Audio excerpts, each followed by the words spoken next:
நாம் இப்போ பார்க்க போகிற ரெசிபி வந்து மஞ்சள் பூசணிக்காயில் வந்து எப்படி வந்து சாதத்துக்கு இல்லை சப்பாத்திக்கு வந்து தொட்டுக்கிறதுக்கு வந்து எப்படி செய்யலான்னு பார்ப்போம். ஸோ இதை வந்து இந்த மாதிரி வந்து கட் பண்ணி எடுத்துக்கலாம். எடுத்துகிட்டு கழுவி தோல் வந்து நீக்காமல் தான் எடுத்துருக்கேன். நல்லா கழுவி எடுத்துகிட்டு கட் பண்ணி எடுத்து வச்சுக்கலாம். அதுக்கப்புறம் வந்து 2 வெங்காயம், 2 தக்காளி, பூண்டு கொஞ்சம், 1 பச்சை மிளகாய், இவ்வளோ பெருசாக பச்சை மிளகாய் எடுத்துருக்கேன்.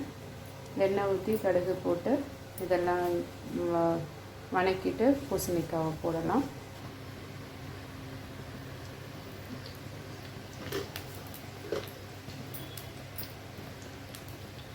பூசணிக்காய் வந்து ஊழச்சதையை வந்து குறைக்கும்னு சொல்லுவாங்க. வெயிட் லாஸ்க்கு வந்து ரொம்ப நல்லது.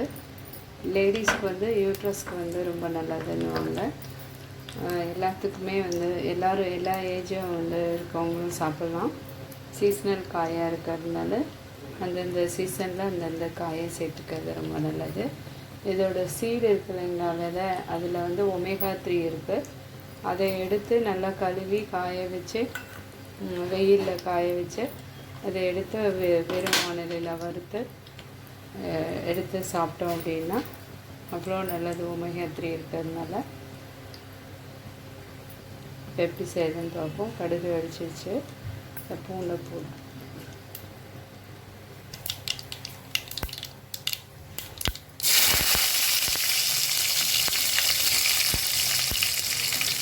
பூண்டு,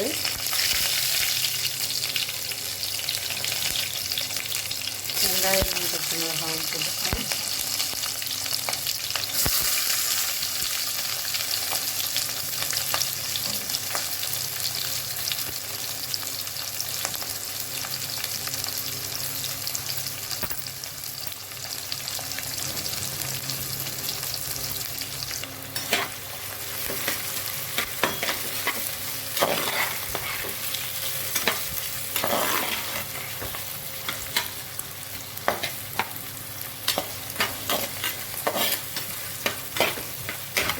வெங்காயம் வணங்கட்டும். அடுத்து தக்காளி போட்டுடலாம்.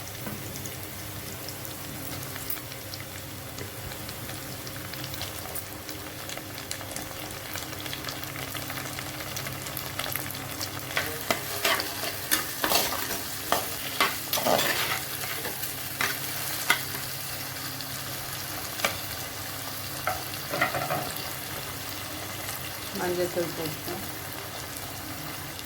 மிளகாய் பொடி போட்டுப்போம் 1.5 ஸ்பூனு.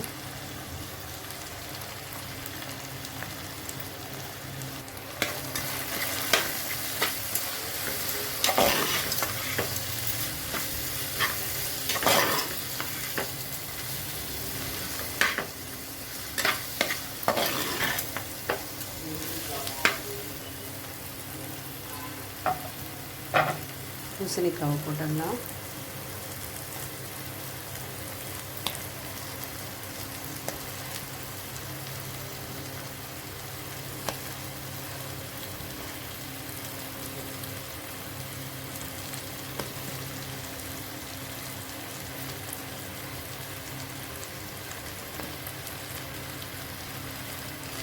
பாருங்கள், கட் பண்ணி வச்சுருக்க பூசணிக்காய் எல்லாத்தையும் போட்டாச்சு. இதை நல்லா வந்து கிளறி விட்டுக்கலாம். கிளறி விட்டுட்டு தேவையான அளவு உப்பு போட்டு ஆரமாக தண்ணி விட்டுக்கலாம். உப்பு போட்டுக்கலாம்.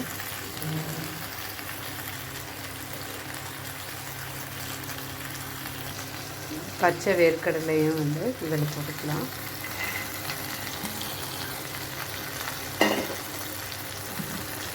மொச்சக்கொட்டை கூட ஆட் பண்ணுவாங்க. சீசன் இல்லாததுனால போடலாம். இது எல்லாத்தையும் கிளறிட்டு தண்ணி ஊற்றிடலாம். கொஞ்சமாக தண்ணி ஊற்றிக்கலாம். நிறைய தண்ணி இது ரொம்ப அளவுக்குலாம் விடணும்னு அவசியம் இல்லை. ஏன்னா இது தண்ணி காயே அப்படியே தட்டு போட்டு மூடி வச்சிட்டோம் அப்படின்னா கிளறி அப்போ மூடி வச்சிடலாம்.